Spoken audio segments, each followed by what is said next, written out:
নমস্কার বন্ধুরা, we learn investing এর আজকের আড্ডায় আপনাদের সবাইকে স্বাগত। নমস্কার। আচ্ছা, একটা জিনিস খেয়াল করেছেন, কয়েকদিন ধরে বাজারটা বেশ নড়বড়ে ছিল, কিন্তু আজ সোমবার ১৬ই ফেব্রুয়ারি ২০২৬-এ হঠাৎ করে যেন খেলাটা পুরো ঘুরে গেল। একদম। আর নিফটি ২৫,৭০০ ছুঁয়েছে। দুটোই প্রায় 0.৮% ওপরে। এখন প্রশ্নটা হলো, এটা কি শুধু একদিনের একটা বাউন্স ব্যাক, নাকি এর পেছনে আরও গভীর কোনো গল্প আছে? ঠিক এইখানেই আজকের আলোচনাটা জমে উঠবে। কারণ আজকের বাজারটা ছিল একটা, বলা যেতে পারে, দ্বিধাবিভক্ত ব্যক্তিত্বের মতো। দ্বিধাবিভক্ত? সেটা কিরকম? একদিকে দেখুন ব্যাংকিং আর পাওয়ার সেক্টর রীতিমতো গর্জন করছে, আর অন্যদিকে ওই অটো আর আইটি সেক্টর, ওরা যেন একটু কোণঠাসা। এর বৈপরীত্যের মধ্যেই তাহলে আসল গল্পটা লুকিয়ে আছে। চলুন তাহলে এই রহস্যটা একটু ভেদ করা যাক। প্রথমেই আসছে সেক্টর রোটেশনের কথা। হ্যাঁ, টাকা কিছু সেক্টর থেকে বেরিয়ে অন্য সেক্টরে ঢুকছে। কিন্তু সাধারণত এই ধরনের সেক্টর রোটেশন কখন দেখা যায়? এটা কি বাজারের ওপর বিনিয়োগকারীদের আস্থা বাড়ার লক্ষণ, নাকি এটা একটা অনিশ্চয়তার ইঙ্গিত? খুব ভালো প্রশ্ন। আজকের রোটেশনটা আসলে আস্থার একটা বিভাজন দেখাচ্ছে। বিনিয়োগকারীরা যেন ভারতের যে অভ্যন্তরীণ শক্তি, তার উপর বাজি ধরছে। গ্লোবাল সিগন্যালের থেকে দেশের খবরকে বেশি গুরুত্ব দিচ্ছে। এক্স্যাক্টলি। এর দুটো বড় কারণ আছে। এক, ইউনিয়ন বাজেটে সরকারের ওই ক্যাপিটাল এক্সপেন্ডিচার ক্যাপেক্স বাড়ানোর ঘোষণা। সহজ কথায়, সরকার যখন রাস্তা, ব্রিজ এসব বড় প্রজেক্টে খরচ করে, তখন সেই টাকাটা তো ব্যাংকিং সিস্টেমের মাধ্যমেই অর্থনীতিতে আসে, আর সেটা ব্যাংকগুলোর ব্যবসার জন্য দারুণ খবর। আর দ্বিতীয় কারণটা নিশ্চয়ই আরবিআই এর পলিসি। একদম। আরবিআই রেপো রেট ৬৫%-এ স্থির রেখেছে, লোনের খরচ বাড়ছে না। আর সেই কারণেই power grid, HDFC bank, Axis ব্যাংকের মতো স্টকগুলো আজ লিডার ছিল। ঠিক। কিন্তু শুনুন, একটা ব্যাপার আছে। এফআইআই অর্থাৎ বিদেশি বিনিয়োগকারীরা তো এখনও বেশ সতর্ক। হ্যাঁ, তা তো বটে।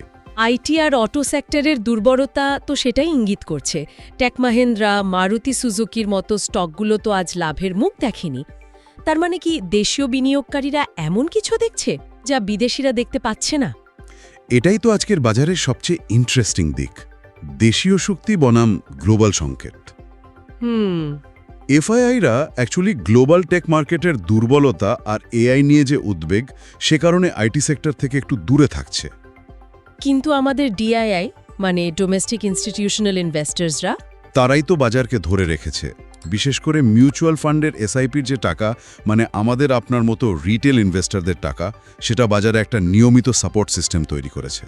আর এই দেশীয় শক্তির একটা দারুণ উদাহরণ তো বিএসই লিমিটেডের তৃতীয় কোয়ার্টারের রেজাল্ট, তাই না? অসাধারণ রেজাল্ট। ওদের রেভিনিউ 61% আর নেট প্রফিট 174% বেড়েছে। এটা তো শুধু একটা কোম্পানির সাফল্য নয়। না, একদমই নয়। এটা আসলে ভারতের পুরো ক্যাপিটাল মার্কেট ইকোসিস্টেমের শক্তি প্রমাণ করে। এটা দেখাচ্ছে যে আমাদের বাজার এখন শুধু বিদেশি টাকার উপর নির্ভরশীল নয়। বন্ধুরা, আজ তো শুধু একটা ঝলক দিলাম। আসল ম্যাজিক WeLearnInvesting.com-এ। সেখানে পাবেন সম্পূর্ণ analysis, institutional grade, professional chart, sector breakdown, কম্পিটিটরদের সাথে তুলনা, রিস্ক ফ্যাক্টর, সবকিছু বাংলায়।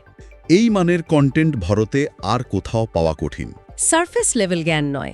যদি ডেপথ চান তাহলে WeLearnInvesting.com-এ যান। গুগল দিয়ে ফ্রি লগ ইন করুন। অডিও পডকাস্টও আছে। লং টার্ম ওয়েলথ ক্রিয়েশন নিয়ে যদি জেনুইন হন, এই প্ল্যাটফর্ম আপনার টার্নিং পয়েন্ট হতে পারে। আর প্রিমিয়াম প্ল্যানটা তো ভাবাই যায় না। প্রিমিয়াম প্ল্যান মাত্র 99 টাকা। একটা কফির দামে ইনস্টিটিউশনাল রিসার্চ, আনলিমিটেড অ্যাক্সেস। এটা লিমিটেড টাইমের অফার, পরে কিন্তু দাম বাড়বে। WeLearnInvesting.com-এ যান, গুগল দিয়ে লগ ইন করুন আর প্রিমিয়াম প্ল্যান আনলক করুন। লিঙ্ক ডেসক্রিপশনে দেওয়া আছে, এখনই ক্লিক করুন। আচ্ছা, আজকের আলোচনা থেকে বিনিয়োগকারীদের জন্য দুটো বড় শিক্ষণীয় বিষয় আছে বলে আমার মনে হয়। বলুন। প্রথমত, আজকের বাজার থেকে সবচেয়ে বড় শিক্ষা হলো এই কনফিডেন্স ডিভাইড বা আস্থার বিভাজনটা বোঝা। বাজার একদিকে দেশীয় অর্থনীতির উপর ভরসা দেখাচ্ছে, বিশেষ করে ব্যাংকিং ও পাওয়ার সেক্টরের মাধ্যমে, আর অন্যদিকে গ্লোবাল অনিশ্চয়তা নিয়ে সতর্ক থাকছে, যেটা আইটি বা অটো সেক্টরে দেখা যাচ্ছে। আর দ্বিতীয় শিক্ষাটা আমি যোগ করি, ইন্ডেক্স শুধু হেডলাইন, আসল গল্পটা সেক্টরের ভেতরে লুকিয়ে থাকে। ঠিক। সেন্সেক্স সবুজ মানেই আপনার পোর্টফোলিওর সব স্টক বাড়বে এমনটা একদমই নয়। তাই পোর্টফোলিওকে ডাইভার্সিফাই করাটা শুধু একটা নিয়ম নয়, এটা একটা কার্যকরী স্ট্র্যাটেজি। তাহলে আজকের আলোচনার সারমর্ম হল বাজারের এই ঘুরে দাঁড়ানোর পেছনে ছিল ব্যাংকিং ও পাওয়ার সেক্টরের দেশীয় শক্তির ওপর আস্থা। আর সেক্টর রোটেশন ছিল দিনের মূল থিম। হ্যাঁ, যা দেশীয় এবং গ্লোবাল বিনিয়োগকারীদের মধ্যে চিন্তাভাবনার পার্থক্যটাকে একেবারে স্পষ্ট করে তুলেছে। এবার আমাদের বিধিবদ্ধ সতর্কীকরণ। এই আলোচনাটি শুধুমাত্র শিক্ষামূলক উদ্দেশ্যে করা হয়েছে। আমরা সেবি রেজিস্টার্ড অ্যাডভাইজার নই। কোনো বিনিয়োগের সিদ্ধান্ত নেওয়ার আগে নিজের গবেষণা করুন এবং একজন রেজিস্টার্ড অ্যাডভাইজারের সাথে অবশ্যই পরামর্শ করুন। সম্পূর্ণ রিপোর্ট ও বিস্তারিত বিশ্লেষণের জন্য WeLearnInvesting.com-এ যান। আমাদের চ্যানেল সাবস্ক্রাইব করুন এবং বেল আইকন প্রেস করতে ভুলবেন না। উই লার্ন ইনভেস্টিংয়ের পক্ষ থেকে ভালো থাকবেন।